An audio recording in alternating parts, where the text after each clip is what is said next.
C'est bien ça. Plutôt que la quantité, on privilégie la qualité, absolument. Ben, Non, parce que, si en tu veux fait, te ouais, vas-y, présenter, Jared. moi, Tu m'entends là, on Jared? m'a déjà posé pas mal de questions Ok. Ah, d'accord. sur toi Le et son bon, le son bon. Le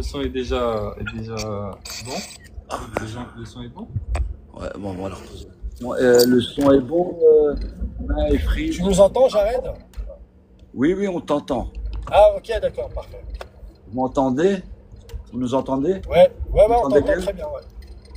Bon, ben voilà, je vais laisser notre cher imam qui nous a fait Je voulais te dire Taqabbalallah. Amin, Amin, Sakhaballah, barakallahu fik.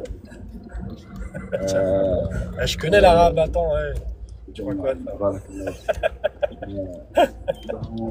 Je vais laisser le cher Imam Khalilou se présenter un peu à vous et après on se retrouve sur le Tawhid, Inch'Allah. Ah. Je vais mettre aussi dans le, le groupe de la mosquée, ça vous dérange pas? Ah non, Ça, non, je non, fais ouais, bien sûr, allez-y. tant qu'à faire. Et je vous rappellerai en attendant que voilà l'Instagram de l'imam Khalilou, c'est Khalilou93, tout simple, hein, Khalilou93. Et franchement, il est très intéressant. Il aborde quelques sujets, voilà, c'est pas mal. Et vous faites des lives à Instagram Tout à fait. sur certains cours et tout. Donc voilà, salam alaikum, Madame Tak. Bon, je ne saluerai pas tous, hein, parce qu'après on laissera la parole à notre cher. Donc voilà, je te laisse, cher Khalilou. On Juste poser celui-là ici. on partage et on tapote, s'il vous plaît, les gens, et on met, comme d'habitude, le cœur du jour, Inch'Allah. Ah, c'est très gentil, je t'ai pris ton trépied. Non, ça va. Salam alaikum à tous et à toutes. Bienvenue. Alaikum salam, merci. Faire cette assise en votre compagnie. Qu'Allah subhanahu wa ta'ala nous aide, qu'Allah nous affermisse, nous guide, purifie nos cœurs, remplisse nos cœurs de son amour et de l'amour de son prophète, sallallahu alayhi wa sallam, et qu'Allah nous fasse mourir sur ce chemin. Bismillah. Allahumma la sahla illa ma ja'altahu sahla wa anta taj'alul hazna idha shi'ta sahla. فاجعله اللهم سهلا ميسرا يا رب العالمين وصلي وسلم وبارك على سيدنا محمد وعلى آله وصحبه أجمعين والحمد لله رب العالمين. Salam alaikum wa rahmatullahi ta'ala wa barakatuhu. Donc, comme le frère l'a dit, effectivement, je m'appelle Khalilou et je suis d'origine malienne. Je suis né et j'ai grandi en région parisienne, à Sevran exactement, en Seine-Saint-Denis.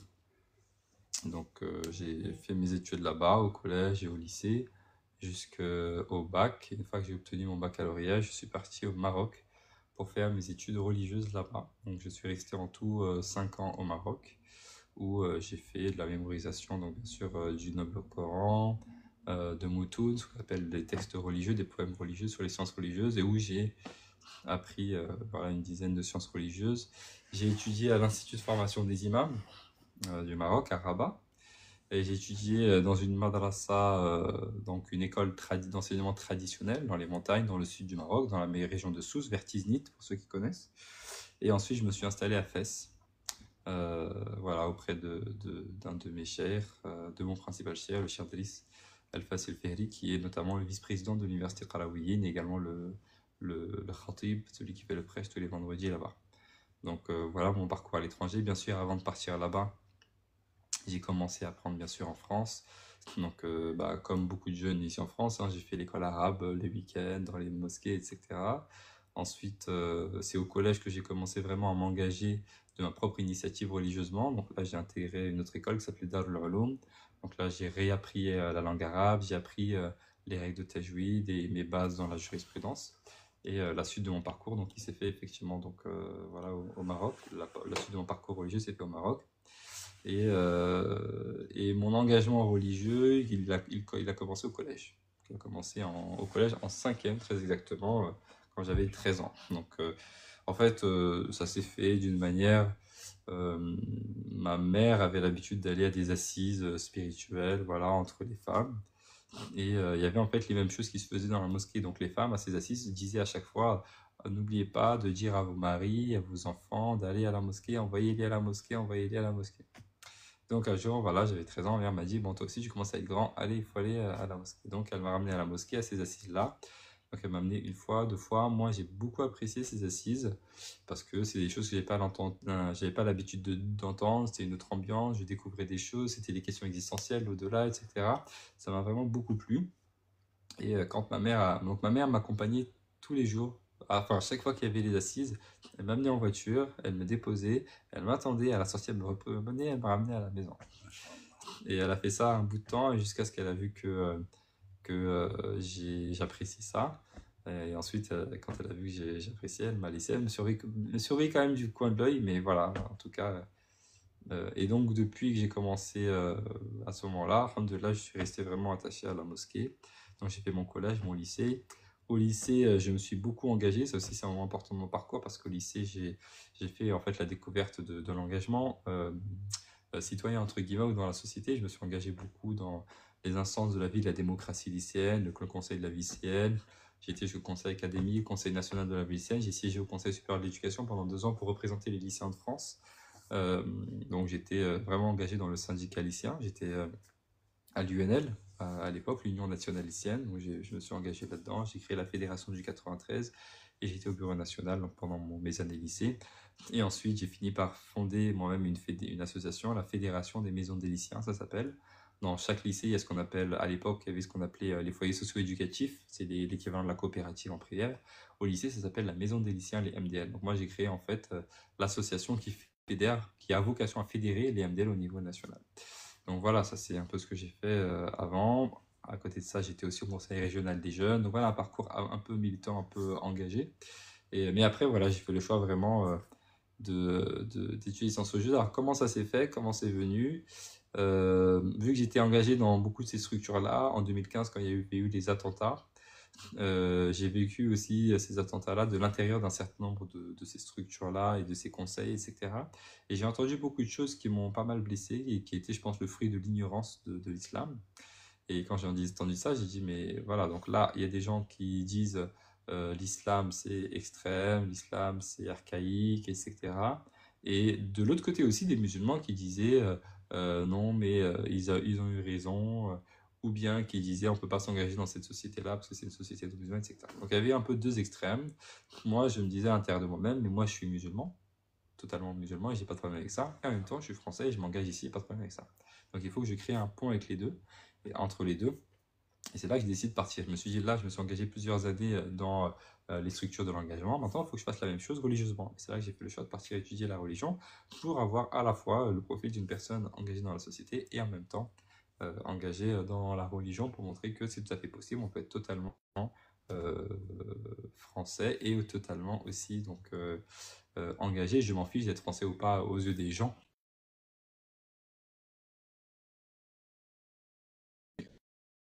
Voilà. Et donc c'est comme ça que je suis parti étudier la religion. Donc mon objectif au départ, c'est pas du tout de devenir imam, hein. J'ai jamais eu moi la prétention de vouloir devenir imam ou quoi que ce soit. Mais c'était plutôt de pas être juste spectateur, mais de pouvoir aussi être acteur, de pouvoir comprendre de moi-même, de pouvoir m'engager. Mais bien sûr, plus j'apprenais et plus je savais que la responsabilité de la transmission grandissait. Donc bien sûr que j'allais m'acquitter de cette responsabilité par la suite, mais je ne savais pas comment. J'allais dire Allah se verra, est-ce que c'est juste dans le cadre de ma famille, dans le cadre de cours, mais je n'avais pas l'intention de devenir imam nécessairement. Mais voilà, donc pendant mes années d'études, il y a donc l'Union des mosquées de France, l'UMF, nous envoie pour faire des stages pendant nos années d'études, donc des stages pratiques, hein, comme dans n'importe quel domaine. Donc nos stages consistaient à venir remplacer les imams. Donc chaque été, donc, en l'été 2018, j'étais dans une mosquée en région parisienne, la mosquée Bilal à Clichy-sous-Bois. Et l'été 2019, on m'a envoyé ici en stage à la grande mosquée de Strasbourg. Donc je suis venu pour remplacer l'imam pendant l'été. Ça s'est bien passé. Et à la fin de l'été, les responsables m'ont proposé de revenir tous les ans pendant l'été. Parce que tous les ans, l'imam partait en vacances, donc il fallait le remplacer tous les ans. Donc j'ai dit OK. Donc l'année d'après, c'était l'année l'année 2020.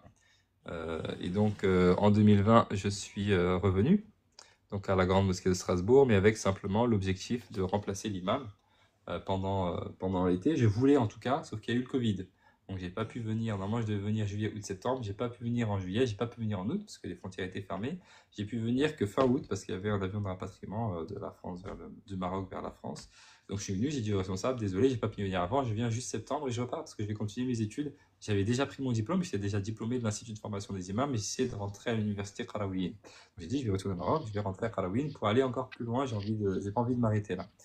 Et donc je suis venu, j'ai fait le mois de septembre et les frontières ont fermé. Il y a eu un nouveau confinement. Donc je me suis retrouvé bloqué à Strasbourg et il se trouve qu'à ce moment-là, l'imam n'était plus présent à la mosquée. Okay, il avait été muté dans une autre mosquée. Donc la mosquée cherchait un imam, elle me faisait un peu du pied. Bah, moi, au début, je voulais pas. Je refusais parce qu'en fait, mon intention, c'était vraiment de retourner au Maroc pour continuer mes études. Et puis après, je me suis un peu fié à l'évidence. J'étais là, j'étais bloqué à Strasbourg. Mais il n'y avait pas d'imam dans la mosquée. Donc j'ai consulté un de mes chouyours qui m'a dit, non, bon, écoute, engage-toi ici. Donc je suis resté par obéissance. Mais j'avais aucun lien avec Strasbourg et je ne voulais pas. Sincèrement, quand il m'a dit de rester, je ne voulais pas. Mais je suis resté vraiment par obéissance. C'est pour ça que je suis resté ici. Et donc c'est comme ça que je suis devenu imam de la grande mosquée de Strasbourg. Donc ça c'était en septembre 2020. Donc là, ça fait en septembre, ça fera 5 ans que je suis à la grande mosquée de Strasbourg. Donc voilà pour la présentation. Merci beaucoup, Barakallahu Fik. Même moi, j'ai appris à te connaître parce que j'ai jamais osé. Moi, ton travail m'a toujours plu, ta pédagogie par rapport au sujet que tu traites. Et moi, j'ai un grand respect pour toi par rapport au. السلام عليكم. عليكم السلام ورحمة الله. سعد مساك أخي جراد. شكرا بارك الله الجميع فيك. يا رب.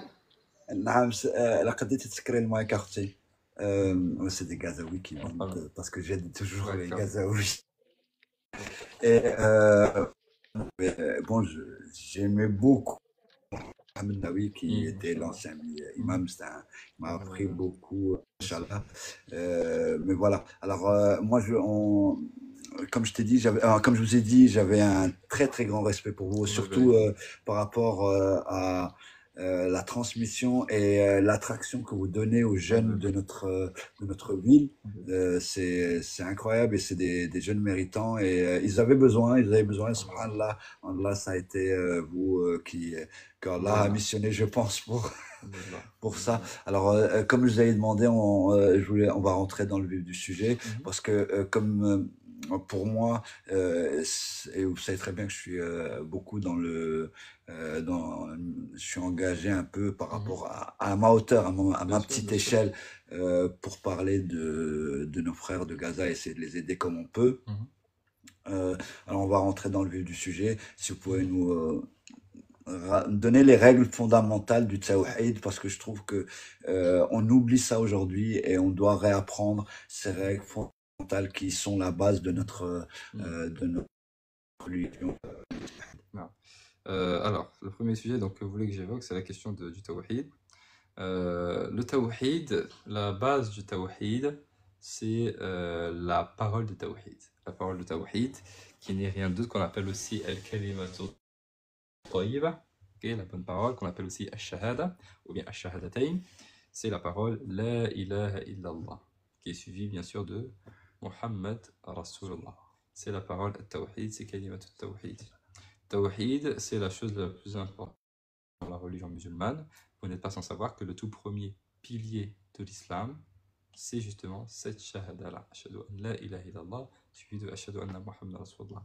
Ainsi, une personne qui souhaite la félicité dans ce monde et la félicité dans le live pour l'éternité, la personne qui souhaite se lancer sur le cheminement qui va la mener à son Seigneur, à Allah, la personne qui souhaite entrer en islam, doit nécessairement, pour le faire, prononcer cette parole de Tawhid, cette parole d'unicité. C'est vraiment la base de toute chose. Et c'est en même temps la meilleure reconnaissance que l'on peut avoir à Allah, c'est l'unicité. Le fait d'unifier Allah subhanahu wa ta'ala, donc c'est la chose vraiment la plus importante. Le prophète sallam était une fois avec ses compagnons, il leur a dit « Jaddidu imanakum, qila wa kayfa nujaddidu imanana, qala akthiru min qawli la ilaha illallah » Ses compagnons, le prophète a dit à ses compagnons régénérez souvent votre foi. Ils ont dit Rasulallah, comment on régénère notre foi?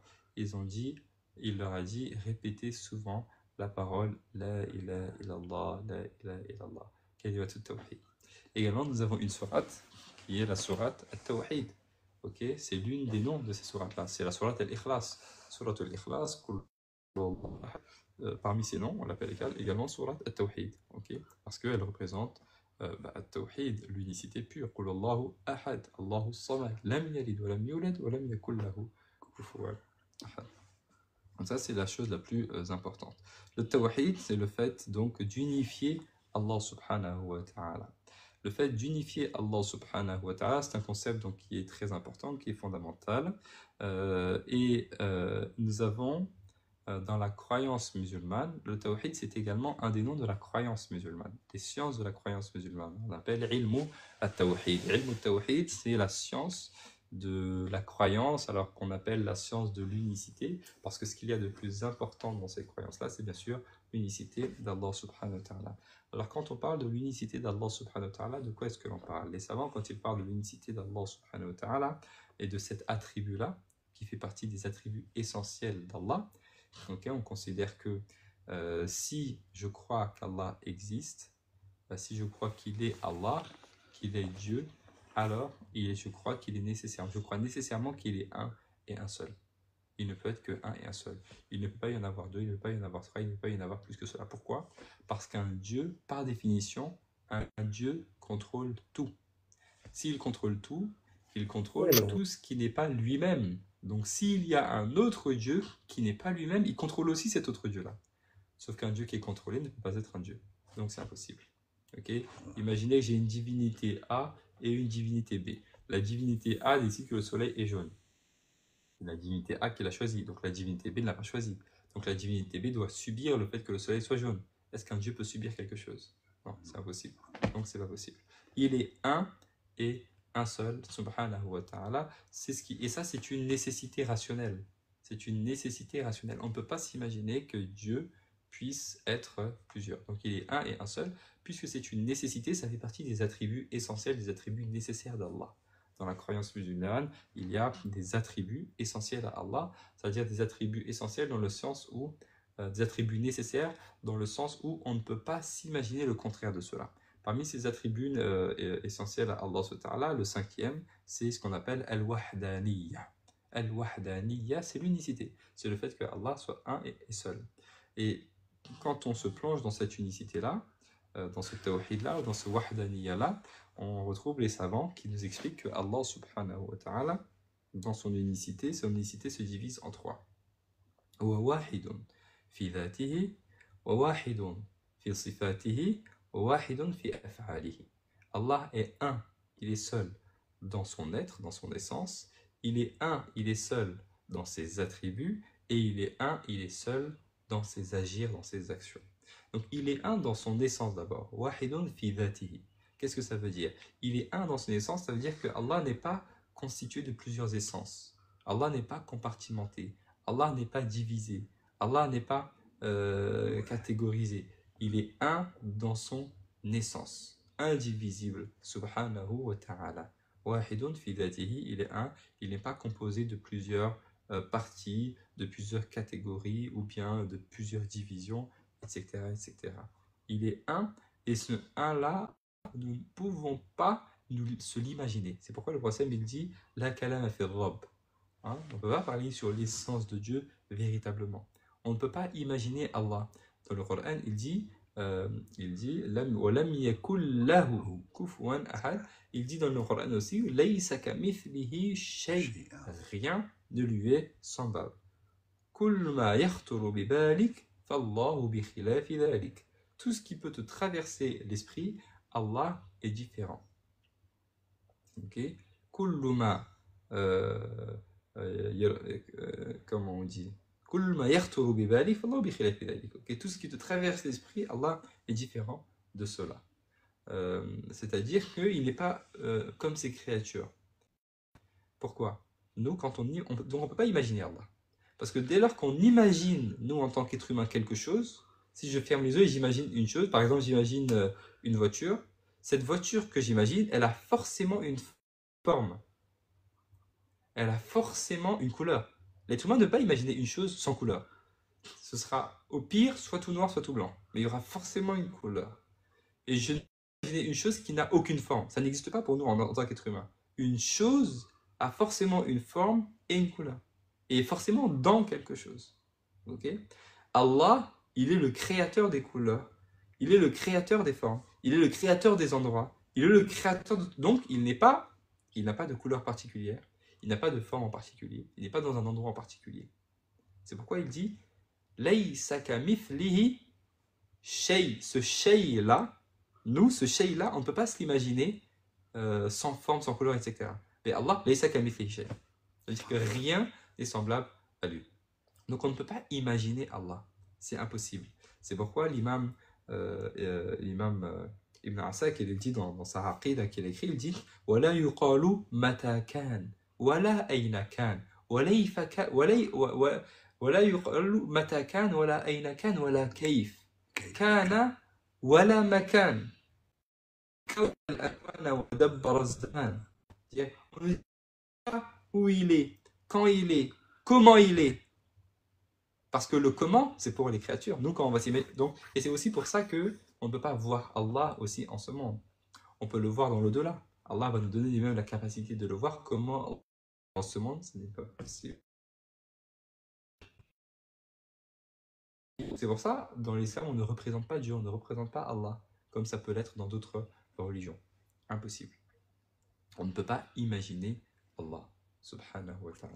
Il est un, wahidun fi dhatihi. Il est un dans son essence. Deuxièmement, wahidun fi sifatihi. Il est un, unique, c'est l'unicité, at-tawhid fi sifat, dans ses attributs. C'est-à-dire que personne ni rien ne peut égaler Allah dans ses attributs. Le prophète sallallahu alayhi wa sallam nous a enseigné que Allah a 99 noms, 100 moins 1. N'est-ce pas? Quiconque les mémorise tous entrera au paradis. Alors il les mémorise, agit avec, bien sûr, entrera au paradis. Ces 99 noms, ce sont des noms et des attributs. 99 noms et attributs. Parmi tous ces noms et ces attributs d'Allah, il y en a certains que nous ne devons pas, par lesquels nous ne devons pas être caractérisés. Parce qu'ils appartiennent uniquement à Allah, comme El-Jabbar, toutes ces choses-là. Il y a une catégorie, par contre, qu'il nous est demandé d'acquérir. Ce sont des attributs d'Allah, des noms et des attributs d'Allah, que nous devons, nous aussi, en tant qu'êtres humains, essayer d'avoir. Par exemple, on sait que parmi les noms d'Allah, il y a El-Karim. Okay? Mais Allah, wahidun. At-tawhid fi sifatihi al-karim. Wahidun fi sifatihi al-karim. Il est seul dans son attribut al-karim, le généreux. Alors vous allez me dire, il y a des êtres humains qui sont généreux. Est-ce qu'il existe un être humain qui est généreux comme Allah? Impossible. Donc il est le généreux par excellence.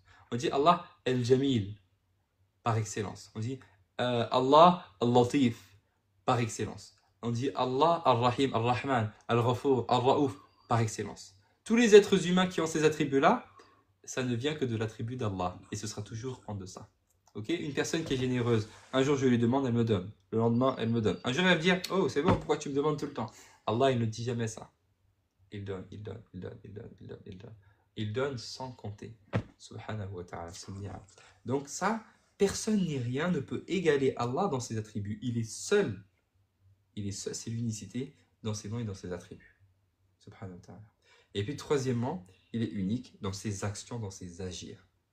Fil af'al, wahidun fi af'alihi, wahidun fi af'alihi. L'unicité dans ses actions, ça veut dire qu'il y a des actions qui sont spécifiques à Allah et que personne ni rien ne peut faire si ce n'est Allah. Ok, le meilleur exemple. Le créateur. Hein? Ya ayyuhan nasu duriba mathalun fastami'u lahu. Innal ladhina tad'una min dunillahi lan yakhluqu dhubaban wa law ijtama'u lahu. Wa in yaslubhum adh-dhubabu shay'an la yastanqidhuhu min dha'fa at-talib fal-mashlub. Ma qadara Allah haqqa qadarihi. Hein? Donc Allah est le seul, par exemple, parmi ses actions, le fait de créer. Allah est le seul créateur. Personne ne peut créer à partir de rien, c'est-à-dire à partir... Personne ne peut créer à part Allah, ça veut dire créer à partir de rien. Allah dit dans le noble Coran, ce que vous adorez, vous ou les hommes avec un roi, ce que vous adorez en dehors d'Allah, ne pourrez pas créer une mouche. Même s'ils se réunissaient tous pour le faire, ils unissaient toute leur force, toute leur énergie, toute leur intellectuelle, toute leur force intellectuelle, etc. pour créer une mouche, ils ne pourraient pas le faire. Et si la mouche leur volait quelque chose et partait avec, ils ne pourraient pas le récupérer. Vous voyez la faiblesse de l'être humain. alors Allah est le seul qui peut créer. Allah subhanahu wa ta'ala est le créateur du ciel, le créateur de la terre, le créateur de la lune, le créateur du soleil, le créateur des couleurs, le créateur des arbres, le créateur du vent, le créateur des chaleurs, le créateur des formes, le créateur de l'être humain, le créateur des animaux. Tout a été créé par lui. Et personne à part Allah ne peut créer. L'être humain peut fabriquer à partir de ce que Allah a lui-même créé. Et personne ne peut créer. Il dit c'est moi qui ai créé le ciel. Mais Allah, il dit que c'est lui qui a créé le ciel. On n'a jamais entendu quelqu'un qui a dit c'est moi qui ai créé le soleil. Mais Allah dit que c'est lui qui a créé le soleil. Il est le seul dans ses actions. Parmi ses actions, le fait de donner l'arzaq, la subsistance. Qui peut donner la subsistance si ce n'est Allah? Pareil, c'est une action que Allah il fait également. Et en dehors de lui, personne ne peut donner la subsistance. Personne n'est associé à Allah dans ses actions. إذن هو واحد في أفعاله واحد في ذاته واحد في أسماء في صفاته واحد في أفعاله. Certains savants, comme l'imam Sidi Abdel Al-Fassi dans son livre Aqidat al-Iman, ils ajoutent un attribut qui est l'attribut de ils ajoutent une quatrième catégorie qui est wahidun fi tadbirihi. Wahidun fi tadbirihi. Tadbir, il est seul et unique dans son administration du monde. C'est lui qui administre le monde. Ok, le soleil qui suit la lune, qui suit le soleil, qui suit la lune, l'eau, la pluie qui tombe, qui fait revivre la terre, qui donne des fruits, la maladie, la guérison, bref, l'administration de ce monde-là, les saisons qui viennent et qui partent, le vent, le soleil, la pluie, les animaux, bref, il administre le monde comme il veut. Et personne ne peut faire ça si ce n'est Allah. Si Allah décide de faire venir la nuit, qui peut? Et il dit, si Allah décide de vous mettre la nuit jusqu'au jour du jugement, qui va faire venir la journée? Si Allah décide de mettre la journée, qui va faire venir la nuit? Si ce n'est lui, subhanahu wa ta'ala. Il est seul aussi dans son administration du monde. Et personne ne peut, c'est-à-dire rivaliser avec Allah. Donc l'objectif, c'est que ces certitudes-là, la certitude sur le fait qu'Allah est un, dans son essence, dans ses attributs, dans ses actions, et l'objectif, c'est que ça s'ancre profondément dans notre cœur. Et c'est ça l'objectif de la parole La ilaha illallah. L'objectif, c'est que véritablement, La ilaha, il n'y a pas d'autre Dieu si ce n'est Allah. C'est-à-dire que personne, cette parole-là, elle se divise en deux. La ilaha, c'est une négation. C'est une négation sur quoi? C'est une négation sur tout. Tout ce qui n'est pas Allah. C'est-à-dire personne ni rien ne peut quoi que ce soit en ce monde. Et dans le delà. Illa Allah. Sauf Allah, c'est une affirmation. Négation suivie d'une affirmation. Sauf Allah. C'est Allah qui donne, c'est Allah qui reprend. C'est Allah qui élève, c'est Allah qui rabaisse. C'est Allah qui enrichit, c'est Allah qui appauvrit. Tout dépend d'Allah et Allah, lui, ne dépend de rien. Il se suffit à lui-même, subhanahu wa ta'ala. Il voit tout, il sait tout, il entend tout. Rien n'échappe à son contrôle. Tout dépend de lui, mais lui, il ne dépend de rien. Donc l'objectif de ce tawhid-là, l'objectif c'est qu'on fasse sortir de notre cœur toutes les mauvaises certitudes que l'on peut avoir sur les causes, sur les choses et sur les créatures pour y faire entrer la véritable certitude sur Allah subhanahu wa ta'ala. C'est l'objectif du tawhid. Le tawhid, ça ne doit pas être juste une chose que l'on répète.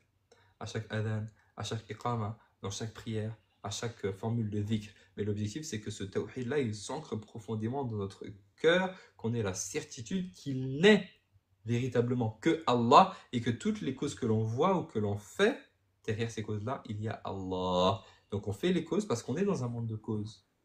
Mais notre certitude doit être sur le véritable causateur qui est Allah subhanahu wa ta'ala. Donc vous voyez, le tawhid, c'est pas juste quelque chose de scientifique, théorique qu'on explique comme ça, mais c'est une chose qui doit s'ancrer profondément dans notre cœur. Et la personne qui arrive à concrétiser cela va connaître Allah. La personne qui arrive à concrétiser, c'est la personne qui connaît Allah. La personne qui arrive à concrétiser dans son cœur la connaissance que Allah, qu'il n'est que Allah, c'est une personne qui connaît Allah, comme il est véritablement, c'est-à-dire wahid. وَمَنْ عَرَفَ الْحَقِّ شَهِدَهُ فِي كُلِّ شَيْءٍ.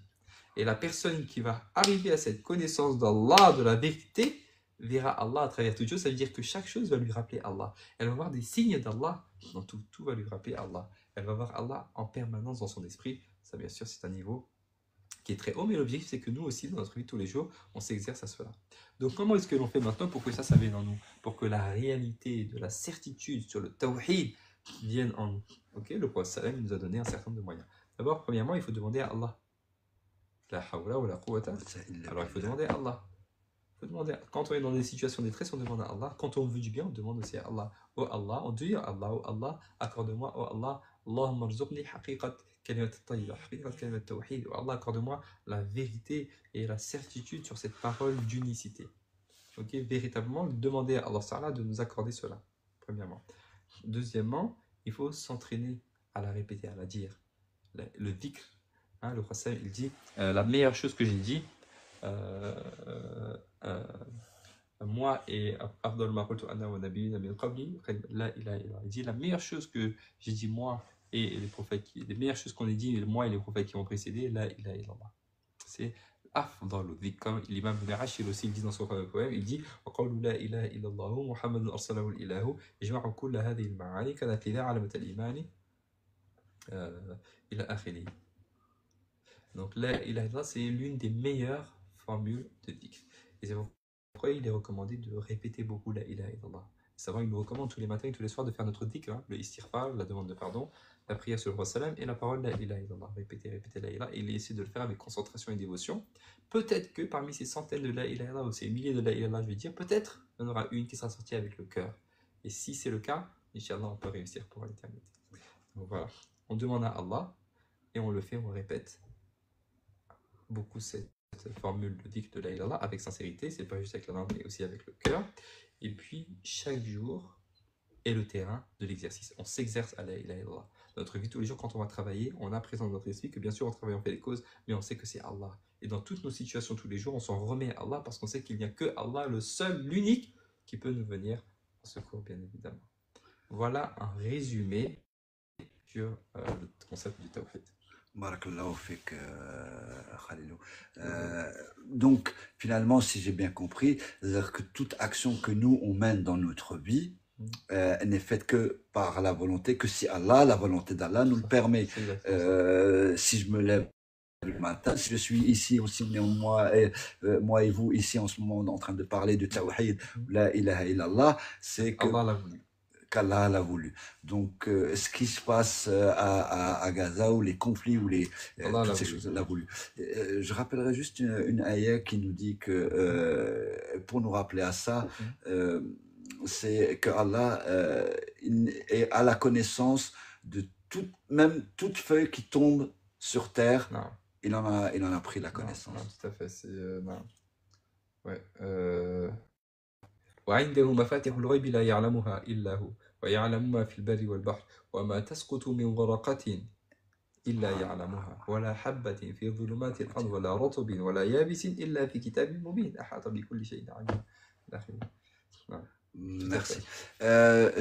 On peut demander s'il y a quelqu'un qui veut poser une question assez courte et assez concise. Oui, moi j'aimerais bien. Salam alaikum. Excusez-moi, j'ai un petit peu la voix cassée.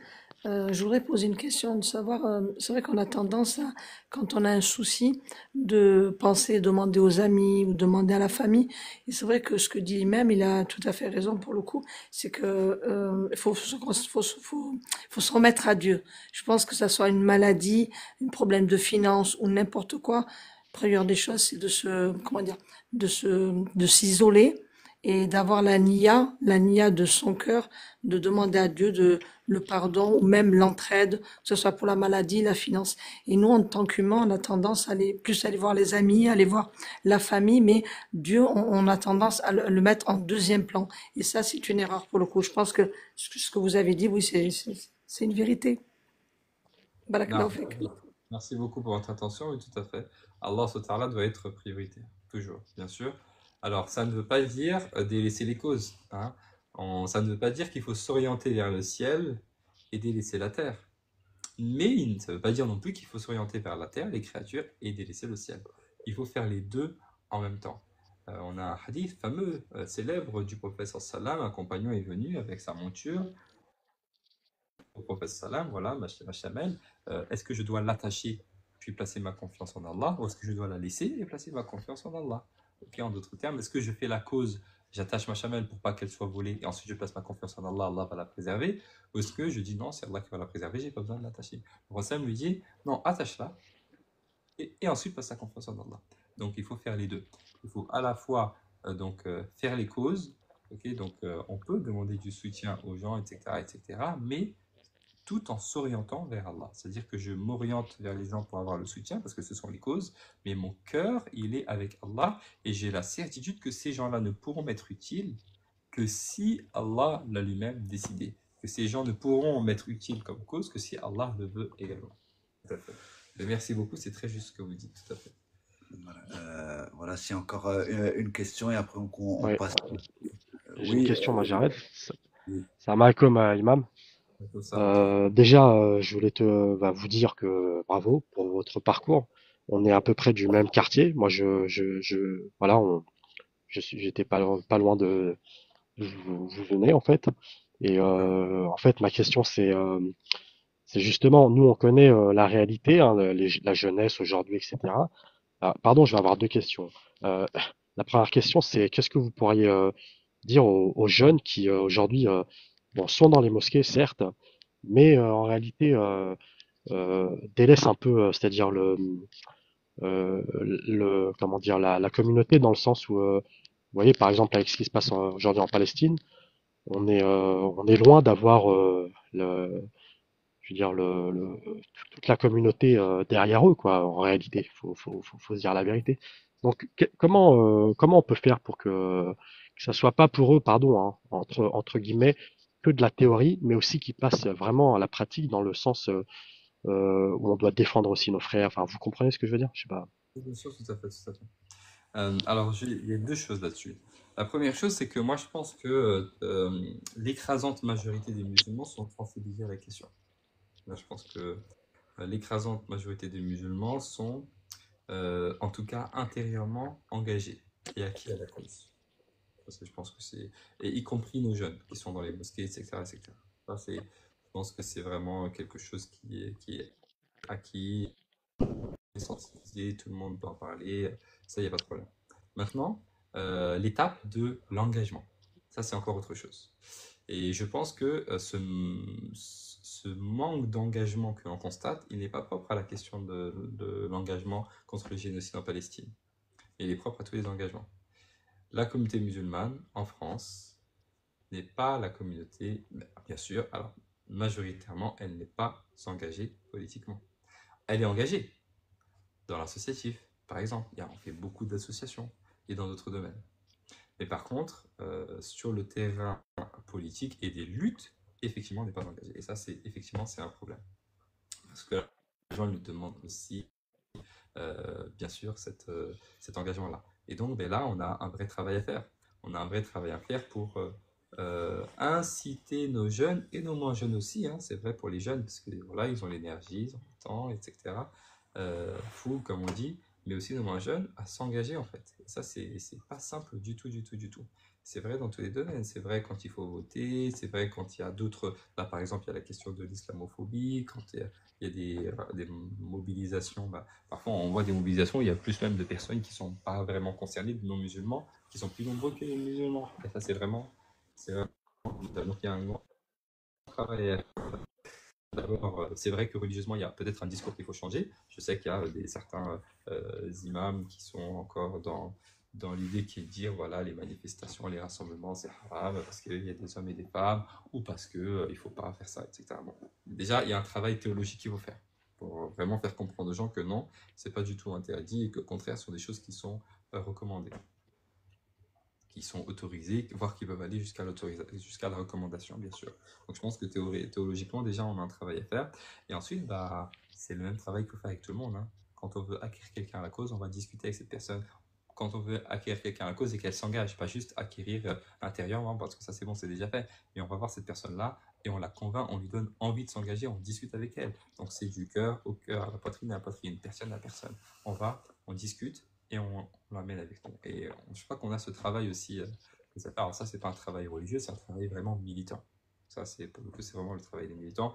Malheureusement, aujourd'hui, on est à l'heure des réseaux sociaux. Hein. Donc tout le monde regarde juste des vidéos, ça me touche, je suis touché, je suis acquis. Mais au fait, il faut comment je fais pour passer de je suis touché à l'action, à être présent quand il y a une manifestation, à être présent quand il y a une mobilisation, à prendre la parole, à montrer, à partager, etc. etc. Donc ça, c'est, je pense que nous, on n'en est pas encore à là et religieusement, on peut faire ce travail de correction. Et puis après, bah, il y a le travail militant et politique qu'il faut qu'on fasse, bien sûr. Alors, on a quelqu'un qui n'est pas de notre obédience et je vais lui donner la. Si tu veux, si tu as une question à poser, Free. Merci Gérard, bonsoir. Bonsoir à l'imam, merci à vous. Et je voulais également vous féliciter comme Humain et vous l'a fait, la personne qui a pris la parole juste avant. Effectivement, quand vous avez parlé un peu de votre parcours, c'est absolument admirable, puisque là, vous étiez en train de parler de la jeunesse, et quand on entend à quel point vous étiez déjà très mature finalement, vous avez parlé à l'époque du collège et du lycée, vous vous étiez déjà engagé en quelque sorte dans un certain nombre de responsabilités. Vous aviez pris des responsabilités en prenant, je veux dire, la direction, même si c'était simplement au plan de voilà d'un groupe d'étudiants, d'un groupe d'élèves, c'était déjà finalement assez précoce, je veux dire, de pouvoir avoir autant de responsabilités dès cet âge-là et de donner une direction à votre vie tout en ayant finalement cette ferveur religieuse qui vous a accompagné assez tôt finalement relativement dans la vie, quand on entend que d'autres personnes sont malheureusement un petit peu, j'allais dire, égarées sans vouloir forcément partir sur le terrain de ce qui se cache derrière ce mot en termes de théologie. Effectivement, l'égarement, je crois que c'est un mot qui revient à de nombreuses reprises dans le texte coranique, et là on voit que vous avez eu en quelque sorte, vous avez été accompagné, vous avez été guidé, peut-être, je pourrais dire, guidé pour emprunter un chemin qui allait vous écarter de bien des dangers, puisqu'on le voit actuellement, la jeunesse, elle est, enfin actuellement, excusez-moi, c'est quand même, bon, ça fait quand même quelques temps que ça dure, mais on voit les dangers, ils sont propres peut-être à chaque époque, et on voit bien qu'il y a de nouveaux périls à chaque fois, et, et que un grand nombre de personnes, malheureusement, sont un petit peu happées par, notamment peut-être par la séduction technologique ou ce genre de choses. Voilà, donc c'était plus une remarque qu'une question. Sinon après j'avais une question, mais plutôt sur l'autre aspect, je crois, qui va être développé ensuite, qui est l'aspect de la prédestination, si je me souviens bien de ce que Jarad nous avait proposé comme programme. Merci. Ouais, on va passer à la suite parce que l'heure elle tourne. Donc voilà, si vous pouvez nous parler de la destinée, de la prédestinée. D'accord. Oui, merci pour votre intervention. Alors, sur la question donc, du concept de al-qada ou al-qadar. Dans la religion musulmane, nous avons ce qu'on appelle d'abord, est-ce que tout le monde connaît, les 5 piliers de l'islam. Vous avez connaissez tous ces 5 piliers de l'islam, le fait d'attester que Dieu est seul et que Sayyidina Mohammed est son prophète et son messager, accomplir la prière, jeûner pendant le mois du Ramadan, donner la zakat et donc aller faire le pèlerinage à la Mecque, personne qui en a les moyens. Ce sont les 5 piliers de l'islam. Mais il y a une chose que peut-être un peu moins de personnes connaissent, ce sont les 6 piliers de la foi. Également les 6 piliers de la foi, Arkan al-Iman. C'est le fait de croire en Dieu, en ses anges, en ses livres, en ses prophètes, au jour du jugement, le jour dernier, et le fait de croire au destin. Ok, al-Qada wal-Qadar. Ce sont les 6 piliers de la foi, et ces 6 piliers de la foi sont des conditions à la validité de la foi musulmane. Vous voyez donc que parmi ces 6 piliers de la foi, il y a ce qu'on appelle al-Qada wal-Qadar, donc le destin, la prédestinée. Et donc, le musulman et la musulmane, effectivement, croient au destin et à la prédestinée. Qu'est-ce que ça veut dire quand on parle du destin et de la prédestinée? Beaucoup de personnes comprennent un petit peu mal ce concept-là et pensent que ça signifie que du coup, étant donné qu'il y a le destin, lorsque je fais une chose, je ne suis pas responsable de cette chose-là, puisque de toute façon, c'est le destin, c'est comme ça, c'est Dieu qui l'a choisi. Okay. Alors, est-ce que le musulman et la musulmane, l'être humain de manière générale, a une liberté ou pas dans ses actions? Ou est-ce que ces actions sont déjà, je vais dire, définies par l'avance et on n'a pas le choix et on a juste à les vivre et à subir? C'est la question que peuvent poser un certain nombre de personnes.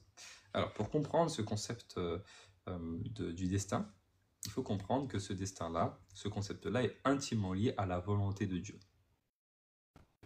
À la volonté de Dieu et à sa science. Okay. Dieu, parmi ses attributs essentiels et nécessaires, il y a la volonté, al-irada. Tout ce qui est voulu par Dieu. Tout ce qui est, de bien ou de mal, de visible ou d'invisible, etc., etc., etc., si ceci est, alors c'est voulu par Dieu. Car si ce n'était pas le cas, ça voudrait dire que c'est sans que Dieu ne le veuille. Et il ne peut pas être une chose sans que Dieu ne le veuille. Donc si le mal était sans que Dieu ne le veuille, ça veut dire que ce serait indépendant de Dieu et que c'est contre la volonté de Dieu, c'est impossible. Donc Dieu veut. Ce qui est, Dieu le veut. Simplement, on fait une différence entre le vouloir de Dieu, la volonté, l'irada, et l'agrément de Dieu, al-rida. Il y a des choses que Dieu veut et qu'il agrée, et des choses que Dieu veut mais qu'il n'agrée pas, mais qui font partie simplement de l'épreuve, okay, pour éprouver. Okay. Et ensuite, c'est intimement lié, donc je dis, à la volonté de Dieu, et c'est intimement lié également donc à la science de Dieu. Dieu, Allah, sait tout. Rien n'échappe à sa science. Si il est Dieu, alors il sait nécessairement tout. Car un Dieu ignorant ne pourrait pas être un Dieu. Un Dieu qui ne sait pas ne peut pas être un Dieu. Il ne peut pas créer le monde, il ne peut pas administrer, il ne peut pas contrôler, etc., etc. Donc si Dieu est Dieu, alors il est nécessairement savant et d'une science qui englobe absolument toutes choses. Alors, qu'est-ce que c'est que le destin? Puisque Dieu sait tout. Il sait donc tout ce qui s'est produit auparavant, tout ce qui est en train de se produire actuellement et tout ce qui va se produire plus tard. Puisqu'il est Dieu, il sait tout ce qui est passé, tout ce qui se passe et tout ce qui va se passer. Eh bien, en conformité avec cette science-là, infuse qu'il a, qui englobe tout ce qui est passé, qui se passe et qui va se passer jusqu'à la fin des temps et même après pour l'éternité, qui ne s'arrête jamais, il sait tout, eh bien, il a tout fait écrire. Et il est dit que la toute première chose que Dieu a créée, c'est la plume. Il lui a dit, Octobre, qu'est-ce que j'écris? Tout ce qui va se produire jusqu'à la fin des temps. Et donc la plume a absolument tout écrit.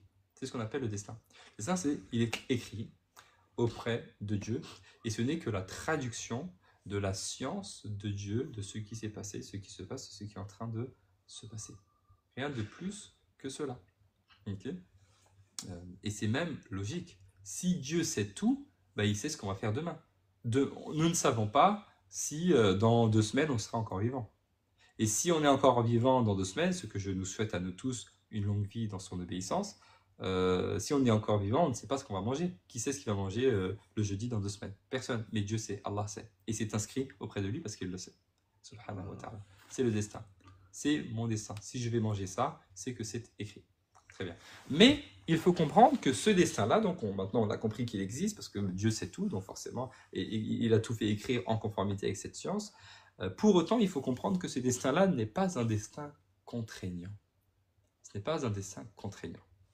Je m'explique. Dieu, Allah, a créé le bien et il a créé le mal. C'est Dieu, Allah, qui a créé le bien et c'est également lui qui a créé le mal. La différence entre les deux, c'est qu'il nous demande de faire le bien et il nous demande de délaisser le mal. Ce monde, c'est le monde de l'épreuve, c'est un examen. Hein. Okay, c'est comme un enfant, pour le tester, je le teste, c'est un examen, je mets une sucette ici, okay, et je mets un bonbon là-bas. Et je lui dis, tu peux prendre le bonbon, tu n'as pas le droit de toucher à la sucette. C'est comme ça, c'est la règle, c'est ton examen. Ok. Alors, on considère que la sucette c'est le mal et le bonbon c'est le bien. Okay, je l'ai créé, mais je ne l'agrée pas, je ne veux pas qu'il l'apprenne. C'est clair? Mais par contre, le bonbon, je l'ai créé et je le crée, je veux qu'il le prenne et je lui dis, vas-y, prends ça et ne prends pas ça. C'est ce que dit Dieu. Il dit, ne faites pas ceci et faites cela. Okay? Donc Dieu a créé le bien et il nous demande de faire le bien, et il a créé le mal et il nous demande explicitement, en nous disant ce que c'est que le mal, de ne pas accomplir le mal. Ensuite, il a créé ce que l'on appelle le libre arbitre, el-kasb ou bien el-mail. Il a créé en nous, être humain, le libre arbitre, el-kasb ou bien el-mail. Namilu ila kada ou namilu ila kada. Okay? Le fait de tendre vers une chose. Je tends plutôt vers ceci ou je tends plutôt vers cela. C'est le libre arbitre. Je suis libre. Effectivement, nous sommes libres. L'être humain est libre. Nous sommes libres de croire ou de ne pas croire. De prier ou de ne pas prier. D'agir ou de ne pas agir. De donner ou de ne pas donner. De prier ou de ne pas prier. De lire ou de ne pas lire. D'être généreux ou pas. D'être gentil ou pas. Bref, nous sommes libres. Chacun est libre d'agir et de faire ce que bon lui semble. Si tu veux faire le bien, tu peux faire le bien. Si tu veux faire le mal, tu peux faire le mal. Si tu veux faire le bien, Dieu te permet de faire le bien. Si tu veux faire le mal, Dieu te permet de faire le mal. Dieu te permet de faire ce que tu veux, tu es libre. Mais le choix que tu vas faire, Dieu le sait déjà. Puisqu'il sait tout. Il sait, est-ce que tu vas plutôt faire le bien ou est-ce que tu vas plutôt faire le mal? Est-ce que dans 3 semaines, tu vas faire ceci ou est-ce que tu vas plutôt faire cela? Il le sait déjà. Mais c'est une science qui est dans un autre monde. C'est une science qui n'est pas contraignante. Nous sommes dans ce monde, le monde des causes, avec une liberté qui n'est pas, avec un destin qui existe dans un autre monde qui n'est pas contraignant. Nous sommes libres, nous faisons nos actions, mais Dieu sait quelles sont les actions que nous allons faire. Et c'est pour cela que nous sommes responsables de nos actions, car nous sommes libres de les faire. Il y avait une fois, au temps du prophète sallam, un homme qui avait commis... qui avait volé, un homme qui avait volé. Alors le calife de l'époque est parti le voir pour le juger. Il lui dit: pourquoi tu as volé? Il a dit: c'est le destin. Il a dit: c'est le destin. Dieu a écrit que si j'ai volé, c'est que Dieu a écrit que j'ai volé, donc j'y peux rien. Le calife lui a mis une claque. Il a dit: ça aussi c'est le destin. Okay. C'est clair pour dire que le destin, c'est une croyance, mais ce n'est pas un argument. Jamais. On ne peut pas l'utiliser comme un argument en disant: j'ai fait ça parce que c'est le destin, j'ai fait ça parce que c'est le destin. Non. Tu as fait ça parce que tu as voulu le faire. Le destin, il est auprès de Dieu, Dieu le sait, mais nous, on ne sait pas. C'est clair? Et donc, ce qu'il nous a demandé, c'est de faire l'effort. De toute façon, la vie du musulman se résume à cela. Hein. Faire le bien, délaisser le mal, faire le bien, délaisser le mal, faire le bien, délaisser le mal. Je trébuche, et c'est tout à fait normal, on tourne tous, il y a toujours des erreurs. Je trébuche, je me remets debout, je demande pardon, j'avance. Ok? Et c'est comme ça, toute la vie c'est cela. Je fais le bien, je délaisse le mal, je trébuche, je me remets sur mes pas, et j'essaye d'avancer et d'évoluer de cette manière-là. Ok? Donc voilà pour la question, donc, pour aller vraiment dans la généralité, sans aller donc dans les détails. Donc Dieu a créé le bien, il a créé le mal, et puis il a créé en nous ce qu'on appelle el-kasb, el-mail, le libre arbitre, et donc nous sommes libres de faire le choix, mais ces choix que nous faisons, Dieu le sait déjà, puisqu'il sait tout, et il sait tout ce qui va venir et tout ce qui est passé, donc bien sûr qu'il sait, et il a fait donc écrire cela. C'est ce qu'on appelle, il a fait écrire cela, ce qu'on appelle les tablettes gardées, al-lawh al-mahfouz. Ce sont des tablettes gardées qui sont auprès de Dieu, auprès d'Allah subhanahu wa ta'ala, dans lesquelles tout est écrit. Ça, c'est la position, bien sûr, de Ahl-Sunnah wal Jama'a, donc des musulmans sunnites, donc c'est 99% des musulmans dans le monde. Il y a eu des groupes minoritaires qui ont eu d'autres avis, notamment un groupe hétérodoxe qu'on appelle Al-Jabriya, le Jabarite, qui eux ont défendu que l'être humain n'a pas de choix, okay, qu'il est contraint d'accomplir les actions. Okay. Et il y a encore un autre groupe, encore, je pense que c'est les rationalistes,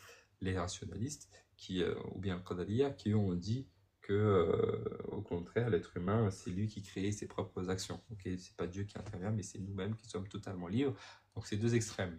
Les uns disent Dieu n'intervient en rien, c'est l'être humain qui crée ses propres actions, il est libre de faire ses actions et il crée ses propres actions, bien et les autres, on était dans l'autre extrême, on dit nous on ne fait rien, on ne crée pas nos actions et on n'est pas non plus libre, on est contraint. Vous voyez, la position de musulman sunni, c'est toujours une position médiane, le juste milieu. Hein, Dieu dit dans le Coran, ainsi que nous avons fait de vous une communauté du juste milieu. Le juste milieu, oui, c'est Dieu qui a créé les actions, le bien et le mal, parce que tout ce qui est créé par Dieu. Mais par contre, il nous a donné le libre arbitre, on est libre de faire nos propres choix. Voilà, en résumé. Merci, mais je terminerai qu'il il nous a envoyé les prophètes, il nous a envoyé les livres. Ah oui, bien sûr. Donc il nous a demandé de faire le bien, délaisser le mal, il nous a donné la liberté de choisir, mais il nous a envoyé qui nous montre le chemin. Ce sont les prophètes et messagers. 124 000 prophètes et messagers qui se sont succédés dans l'histoire de l'humanité. À chaque fois qu'un prophète était envoyé, il fallait le suivre. Ceux qui suivent le prophète parviennent à leur objectif. Ceux qui ne suivent pas le prophète risquent de ne jamais y parvenir. Et c'est pourquoi il y a eu énormément de prophètes et messagers qui se sont succédés dans l'histoire de l'humanité. Donc, à commencer par Adam, Nuh, Noé, Idris, Enoch, etc. Ce sont les mêmes dans les différentes traditions religieuses. C'est vraiment juste le nom qui change. Donc, le nom, donc Yahya, Jean-Baptiste, Jacob, Yacoub, Abraham, Ibrahim, Youssouf, Joseph, etc., etc., en passant par Abraham, Ibrahim, en arrivant à Moïse, Moussa pour la communauté juive, Jésus, Isa, et ensuite le prophète Mohammed, sallallahu alayhi wa sallam. Donc chaque communauté doit suivre le prophète de son époque. Pour nous, donc, on croit à tous les prophètes qui sont passés avant, mais le dernier, c'est le prophète Mohammed, c'est pourquoi c'est lui que l'on suit. Donc Dieu nous a pas juste donné l'objectif en nous disant faites le bien, délaissez le mal, et puis il nous laisse nous débrouiller comme ça. Non. Il nous a envoyé des prophètes et messagers qui nous montrent le chemin à suivre pour y parvenir. Voilà. Et il nous a donné les histoires, il nous raconte les histoires, la genèse et l'histoire des prophètes et des erreurs qu'ils ont commis et ce qu'ils ont dû affronter. On va être très court parce qu'il nous reste plus beaucoup de temps. Qui veut poser la première question? Moi, j'aimerais bien, si vous me permettez. Moi, je vais vite fait, très courte. D'accord, merci. D'accord. La question, c'est sur le destin, pour le coup. On entend toujours parler souvent, je vous prends un exemple, une personne qui est sur un passage piéton, d'accord? Le feu, il est rouge, et là, elle passe, elle sait qu'il est rouge, qu'elle doit regarder à droite, à gauche, elle passe, une voiture arrive, elle se fait écraser. Et souvent, j'entends parler, quand la personne elle est décédée, c'est le destin, le makatib de Dieu, c'est le destin. Et moi, c'est une question que je me suis toujours posée, comme tu l'as si bien expliqué. Je te tutoie, désolé. Comme vous, pardon, je vous voyais. Comme vous l'avez si bien expliqué, le libre arbitre, c'est un choix de savoir est-ce qu'on pourrait dire que le libre arbitre de traverser cette route-là, on avait déjà des codes de savoir que le feu était rouge. Il fallait regarder à droite, à gauche, ne pas passer. Cette personne est passée. Elle est décédée, et souvent les gens le prennent que le destin, c'est le makatib, c'est-à-dire c'est Dieu qui a décidé. Tout à l'heure, vous avez dit comme quoi Dieu, il sait déjà ce qui se passe à l'avance. Mais après, moi, je pense, après, c'est selon moi, peut-être que je me trompe, c'est pour ça que je vous pose la question, de se dire, c'est le destin, mais on a quand même un libre arbitre de savoir que le feu était rouge, on devait s'arrêter. Pour moi, c'est voulu, on va dire. C'est ça? C'est ça? C'est bien ça, c'est exactement ça. C'est-à-dire que le destin, les tablettes, Allah Mahfouz, c'est dans un monde. Nous n'avons pas accès au destin. Nous ne voyons pas le destin. Nous ne connaissons pas le destin. Dieu nous a mis dans un monde de causes. Pourquoi? Pour qu'on agisse et pour que nous fassions les causes. Donc nous devons agir et nous devons faire les causes. La personne qui ne fait pas les causes dans ce monde-là, c'est une personne qui se trompe et qui est dans l'erreur. Nous devons absolument faire les causes. Ensuite, on doit placer notre confiance en Allah et accepter ce qui arrive. D'ailleurs, on a un hadith, une tradition du prophète sallallahu alayhi wa sallam, dans lequel, le hadith est un peu long, à la fin il dit voilà qui en fait, dans le sens du hadith, il dit lorsque une chose se produit, lorsqu'il arrive quelque chose, que la personne ne dise pas law anni qad fa'altu kana kada aw kada walakin qul qaddara Allah ma sha'a fa'al fa inna law taftahu 'amal ash-shaytan. Il dit lorsqu'il arrive une chose, que la personne ne dise pas si j'avais fait ça, ça se serait pas produit, si j'avais fait ça, il dit juste qaddara Allah ma sha'a fa'al.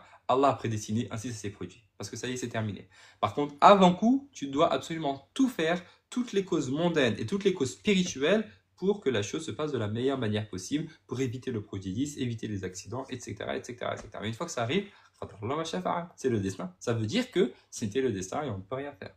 Okay, donc il n'y a pas de mal à cela. Mais vous avez raison, c'est bien cela. Donc le destin, on ne le voit pas. Donc nous, on agit parce qu'on est dans un monde de causes. Mais on croit tout. Donc vous voyez, le destin, je disais tout à l'heure, c'est pas un argument. Par contre, c'est une croyance. J'y crois. J'agis, et je crois qu'il y a le destin. J'agis, et ensuite je place ma confiance en Allah, quoi qu'il arrive. Okay. Très simple. Merci, Ayman. Qui veut poser la question? Free, humain? Je peux redonner un exemple? Non, je m'étais. Non, je dis, on a très peu de temps. Il y a la prière de l'Acha qui va venir. On a même dépassé le temps. Comme ça, les autres intervenants peuvent aussi poser. Si on a le temps, tu poseras ta question. Free ou humain? Ouais, vas-y, moi j'ai une question, j'arrête. Imam, je voulais vous poser une question. Quand j'étais petit, j'entendais, on me disait toujours, euh, Dieu, il est comme toi, tu penses qu'il est. C'est-à-dire, comme tu l'imagines. Alors, je comprenais pas bien le sens de cette réflexion. Si vous pourriez un peu développer, voilà. Merci. Vous avez compris? Ouais. Je pense que cette réflexion-là, elle est tirée d'un hadith, d'une tradition prophétique du prophète Mohammed sallallahu alayhi wa sallam. En fait, c'est un hadith qudsi, c'est un hadith divin.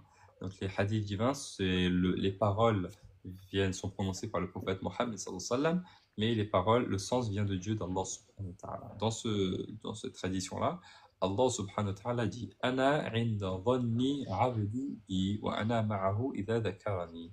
Ila akhir al-hadith. Donc, dans cette tradition, Allah subhanahu wa ta'ala, Dieu dit Je suis en fonction de l'opinion que mon serviteur se fait de moi. Je suis en fonction de l'opinion que mon serviteur se fait de moi. Et je suis avec lui lorsqu'il m'évoque. Donc, effectivement, on comprend effectivement que Dieu est en fonction de l'opinion qu'on a de lui. Et ça, c'est une chose qui est réelle et ça fait partie des causes du bien. Ça fait partie des causes du bien. Quand on dit qu'il faut faire des causes mondaines et qu'il faut faire des causes spirituelles, le destin, il va se produire de toute façon. Nous, on ne connaît pas le destin, donc on fait toutes les causes mondaines et spirituelles. Avoir une bonne opinion de Dieu, avoir une bonne opinion d'Allah, ça fait partie des causes spirituelles. Et c'est d'ailleurs la raison pour laquelle les savants nous disent toujours, vous savez, dans la vie, le croyant doit toujours être entre la crainte et l'espoir. Entre la crainte et l'espoir. Ben al-khawfi wal raja, la crainte de faire du mal, parce que je peux être sanctionné, et l'espoir de faire du bien pour être récompensé. Ok. Au-delà de ça, au-delà de la crainte et l'espoir, il y a un autre niveau, bien sûr, qui est le niveau de l'amour. Et ça, c'est un niveau plus haut dans la spiritualité. C'est le fait de faire une chose, pas parce qu'on craint ou parce qu'on a espoir, c'est juste parce que c'est Allah, parce que j'aime Allah. Alors j'ai fait parce que c'est Allah, c'est l'amour. Okay, mais en tout cas, il y a ce niveau-là pour le commun des gens qui n'ont pas encore atteint cet amour-là. Ils sont entre la crainte et l'espoir. Et ça, on doit toujours être là, entre la crainte et l'espoir pendant toute notre vie, sauf les savants nous disent à la fin de la vie. Fin de la vie, lorsque tout est terminé, qu'on ne peut plus rien faire, alors dans notre cœur, l'espoir doit prendre le dessus sur la crainte, de manière à rencontrer Dieu, à rencontrer Allah, à voir avec espoir, avec une bonne opinion de lui, un espoir, c'est-à-dire, bien sûr, je sais que j'ai des manquements, j'ai fait des erreurs, etc., mais j'ai bon espoir. Allah subhanahu wa ta'ala, il est pardonneur, il est miséricordieux, il est bienveillant, il est doux, il est subtil, il est gentil, etc. Donc il va me pardonner. On rencontre Dieu avec cette opinion-là, et ainsi elle va se concrétiser, puisqu'il dit je suis en fonction de l'opinion que mon serviteur se fait de moi. Donc ça c'est très important, le musulman et la musulmane doivent toujours pendant toute sa vie avoir une bonne opinion d'Allah, et Inch'Allah, Allah concrétise ces belles opinions, bien sûr. Merci Khalilou pour votre réponse explicite et voilà.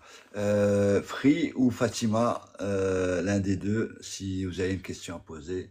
Ah oui, je me lance. Salam alaikum. Je vais poser la question pour Madame Tak déjà. Le destin, est-ce que le destin peut changer en fonction de nos actions? Voilà la question. Très bonne question. Nous avons effectivement un certain nombre de hadiths, de traditions du prophète sallallahu alayhi wa sallam, dans lesquels il mentionne un certain nombre d'actions qui peuvent changer le destin. On mentionne le dua, qui peut changer le destin. On mentionne birrul walidayn également, qui peuvent rallonger la vie.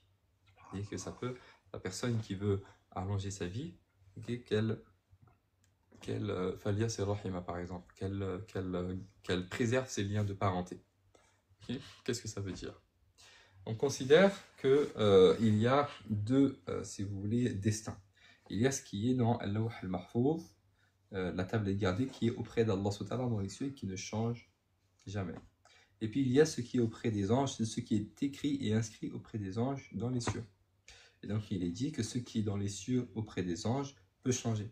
C'est-à-dire qu'il y a une chose qui est écrite, et puis les actions que l'on fait, par exemple, birrul walidayn, la bienfaisance envers nos parents, okay, ou le dua, le fait de faire des invocations, je demande, ça peut changer un certain nombre de choses.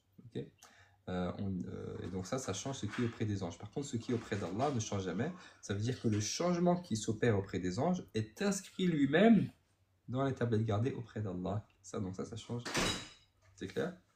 Et notamment les invocations, ça peut avoir cette fonction-là. On sait qu'Allah accepte toujours les invocations, toutes les invocations sont acceptées. Simplement, parfois, il l'accepte et il nous l'accorde tout de suite. Parfois, il l'accepte et il l'accorde plus tard. Parfois, il l'accepte, mais au lieu de nous accorder ce qu'on donne, il va éloigner de nous une chose qui aurait pu nous toucher. Hein, donc ça peut être auprès des anges. Une chose qui allait nous toucher, Allah change pour que cette chose, par la dua qu'on a faite, ce mal s'éloigne de nous. Okay, donc ça change ce qui est auprès d'Allah, des anges. Mais ce qui est auprès d'Allah ne change pas. C'est-à-dire que même ces changements, ces dua qu'on va faire, Allah savait qu'on allait faire dua, et que cette dua-là allait être acceptée, et que ça allait changer telle chose dans notre vie. Ça aussi, c'est inscrit auprès d'Allah. L'omniscient. Pourquoi on dit l'omniscient, subhanallah. Free, si tu avais ta question. Si, merci Gérard.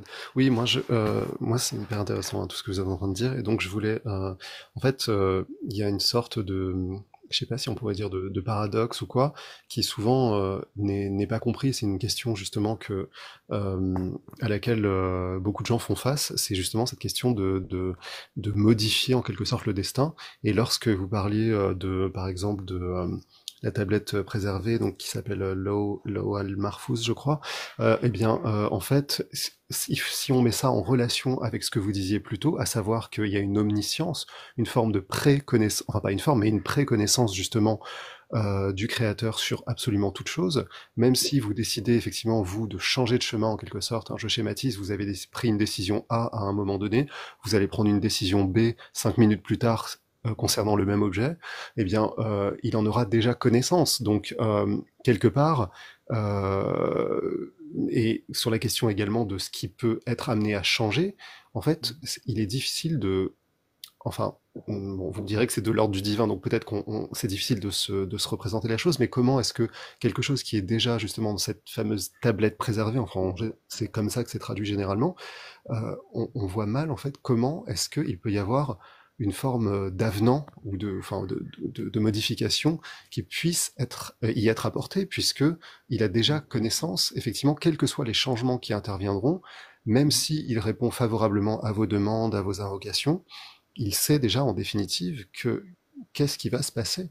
Donc, ça c'est le premier point, et je voulais aborder très rapidement un second point, c'est que effectivement dans cette question du qadar, excusez-moi si je le prononce mal, donc de ce préordonnancement, hein, finalement des choses, de mesure de toute chose, eh bien on a justement la question de la Palestine. Parfois, on entend des personnes dire que, effectivement, ça relève de sa volonté, de la volonté du Créateur. Et là, je trouve que c'est un petit peu se défausser facilement sur justement le Créateur et lui attribuer de vouloir justement que ces choses terribles arrivent, alors qu'en réalité, elles sont arrivées par le libre arbitre des gens, par le libre arbitre des personnes qui ont exercé en quelque sorte leur choix et ont mal choisi, enfin on dit mal choisi, enfin par rapport à la morale que nous avons, eh bien on est capable effectivement de reconnaître le bien et le mal, hein,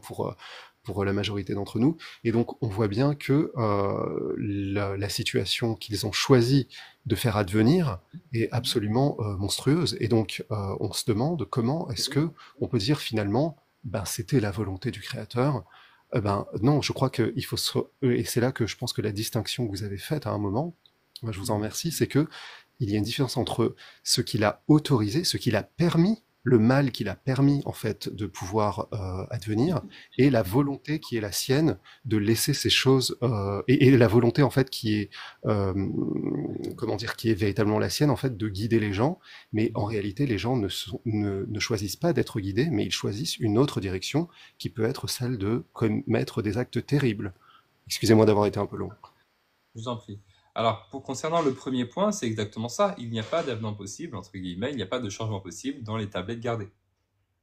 Et donc ça, je l'ai bien dit, ce qui est auprès d'Allah ne change jamais, ne change pas, car si changement il doit y avoir, Dieu connaît déjà ce changement-là et il est également inscrit. Ce qui change, ce qui est auprès des anges dans les cieux, comme je l'ai expliqué tout à l'heure. Donc ça, on est bien d'accord. Et deuxièmement, mais pour le deuxième point, vous avez tout à fait raison, et c'est la raison pour laquelle au départ, je vous ai donné cette anecdote de Omar, cet homme qui a volé, il a dit c'est le destin. Omar lui a dit une claque pour lui faire comprendre que non, en fait, c'est toi qui as volé. Ok. C'est un peu la même chose. Si vous entendez des gens qui disent la Palestine c'est le destin de Dieu, il va falloir mettre une claque et leur dire ça aussi c'est le destin de Dieu. Non, c'est le libre arbitre des gens, effectivement. Et nous sommes dans un monde de cause. Dieu a voulu que ce monde est un monde de cause cause, effet. Des gens s'organisent, organisent le pouvoir, l'argent, etc., pour commettre des monstruosités. Ils le font, ils ont fait les causes, et il y a l'effet. On se mobilise, on fait les causes, il y aura aussi un effet. Ok. Effectivement, c'est le libre arbitre que Dieu nous a donné tout à fait. Donc il ne faut pas se cacher derrière le destin. Le destin n'est jamais un argument. Je l'ai dit à plusieurs reprises, hein, bien sûr. Bah, merci. Je crois qu'on a posé toutes les questions. Et là, il est 32, je crois que c'est à 39. Il va être l'heure de la prière. De la prière, si tu veux nous faire une petite dua pour nos frères de Gaza. Très bien. Alhamdulillah, qu'Allah subhanahu wa ta'ala nous rende utiles là où on est, tous. Inch'Allah, qu'Allah purifie nos cœurs, illumine nos cœurs, emplisse nos cœurs de son amour, de l'amour de son prophète sallallahu alayhi wa alihi wa sallam. Allahumma ya Rabbi, laka alhamdu kama yanbaghi li jalali wajhika wa li 'azimi sultanik. Allahumma salli wa sallim wa barik ala sayyidina Muhammad wa ala alihi wa sahbihi ajma'in. كالله سبحانه وتعالى اللهم انصر إخواننا المستضعفين في كل مكان اللهم انصر إخواننا المستضعفين في كل مكان اللهم انصر إخواننا المستضعفين في غزة وفي فلسطين فلا حول لنا ولا قوة إلا بك اللهم كن لهم وليا ونصيرا اللهم الطف بهم في قضائك وقدرك لطفا يليق بكرمك اللهم اغفر لهم اللهم اغفر موتاهم اللهم اغفر موتاهم اللهم اغفر موتاهم اللهم اغفر لهم وارحمهم وعافهم واعف عنهم اللهم أكرم نزلهم ووسع مدخلهم واغسلهم بالماء والثلج والبرد ونقهم من الذنوب والخطايا كما ينقى الثوب الأبيض من الدنس اللهم اجعل قبورهم رياض من رياض الجنة ولا تجعلهم حفرا من حفر النيران اللهم يسع حسابهم وثقل ميزانهم وثبتهم عند سؤال الملكين اللهم أبدلهم دارا خيرا من دارهم وادخلهم الجنة وأعذهم من عذاب القبر وأعذهم من عذاب النار يا رب العالمين فلا اللهم إن كانوا محسنين فزد في إحسانهم وإن كانوا مسيئين فتجاوز عن سيئاتهم يا رب العالمين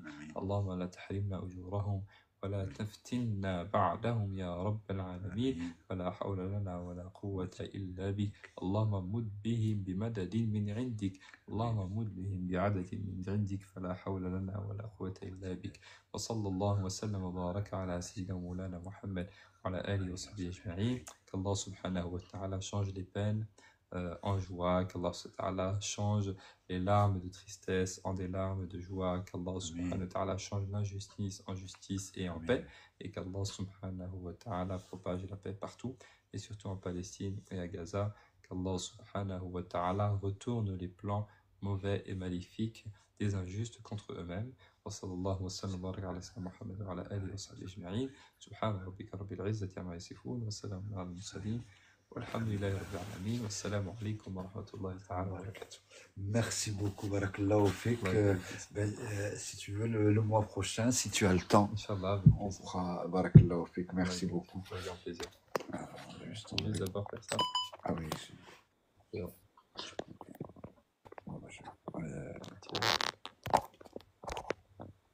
Il faut juste se tirer.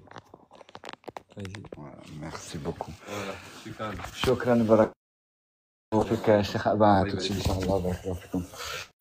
Les frères, je vais enlever la caméra pour déranger personne et je vais vous laisser entre vous discuter le temps je passe la prière. Voilà, il va y avoir la prière et je vous laisse entre vous discuter. Je vais mettre mes oreillettes tant qu'elle aide. Et voilà, merci. Hein.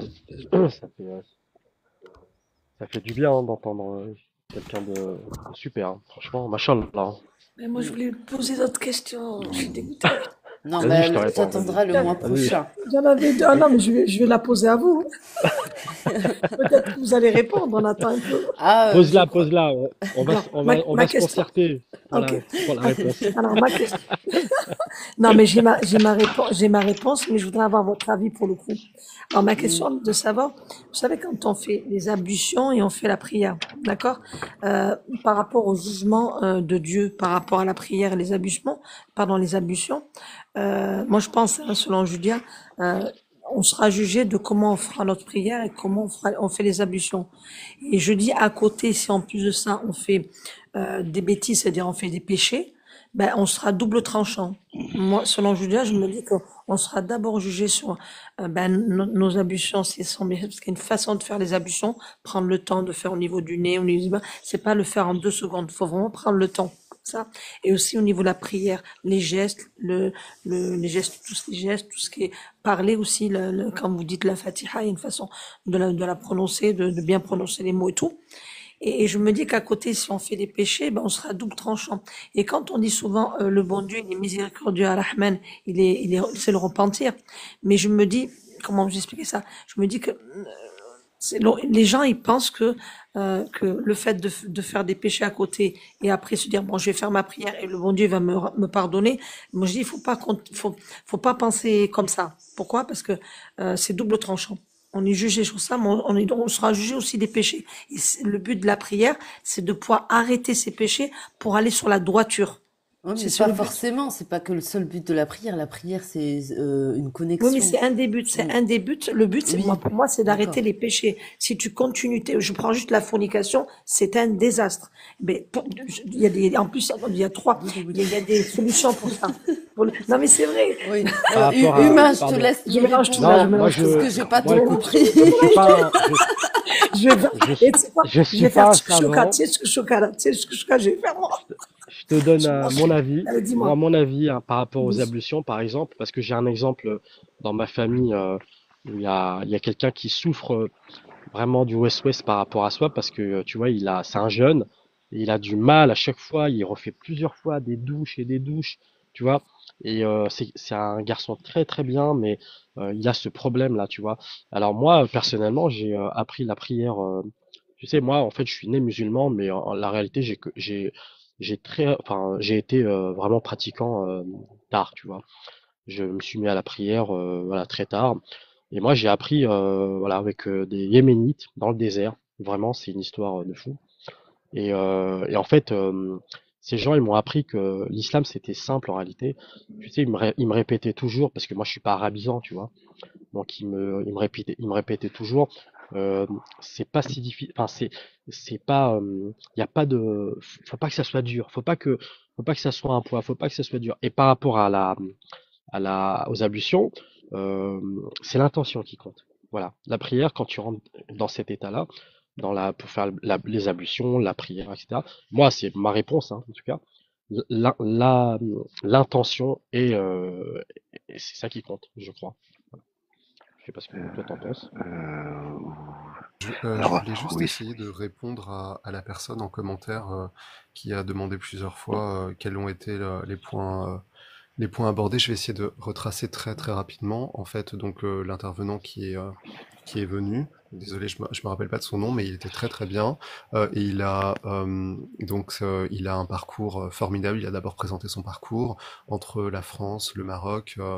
Donc très tôt, il s'est engagé. Voilà, il était déjà un petit peu le délégué en classe. Il avait pris des responsabilités. Et ensuite, donc, je crois que il a mentionné un moment qu'il avait, je sais plus, 12-13 ans. Il était encore au collège. Il s'est engagé très tôt dans la voie de l'apprentissage de la religion. Et donc, par la suite, il a fait un parcours au Maroc, où il a appris les sciences religieuses, il me semble. Ensuite, il est revenu en France, du côté de Strasbourg.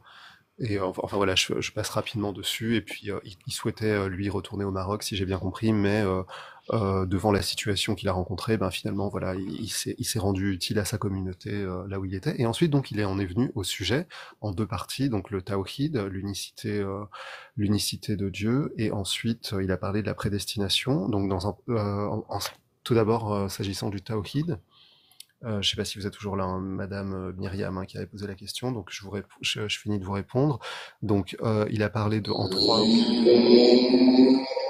quelque chose qui s'appelle. Alors attendez, j'avais pris des notes. Wahidun fi Wahid, donc il est seul dans son unicité. Après, il a Attends, hein. parlé de. Attends un petit peu, s'il te plaît. D'accord. Ok, j'attends. C'est bon. Ah ok, c'est bon. Donc du coup, après, donc il a parlé non, de non, Free, Wahidun. tu vas attendre un peu. Non, je vais attendre, je vais patienter.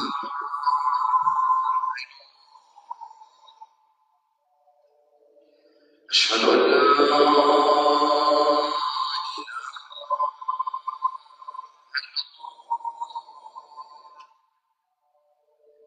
أشهد أن محمدا رسول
لا إله إلا الله وحده لا شريك له، هو الملك وهو الحمد وهو يحيي وهو يميت وهو على كل شيء قدير.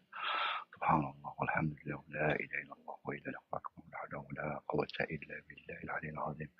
اللهم اغفر لنا وارحمنا وارحم والدينا وارحم موتانا واصلح أحياءنا وارحم من علمنا وارحمنا وبارك جميع المسلمين والمسلمات يا أرحم الراحمين يا رب العالمين. اللهم ثبتنا على دينك الكريم، اللهم تقبل لا إله إلا أنت. اللهم أعنا على شكرك وذكرك وحسن عبادتك. اللهم أعنا على شكرك وذكرك وحسن عبادتك. اللهم أعنا على شكرك وذكرك وحسن عبادتك. لا إله إلا أنت. نستغفر ونتوب إليك. Les frères et sœurs, je coupe mon micro et je vous laisse continuer entre vous.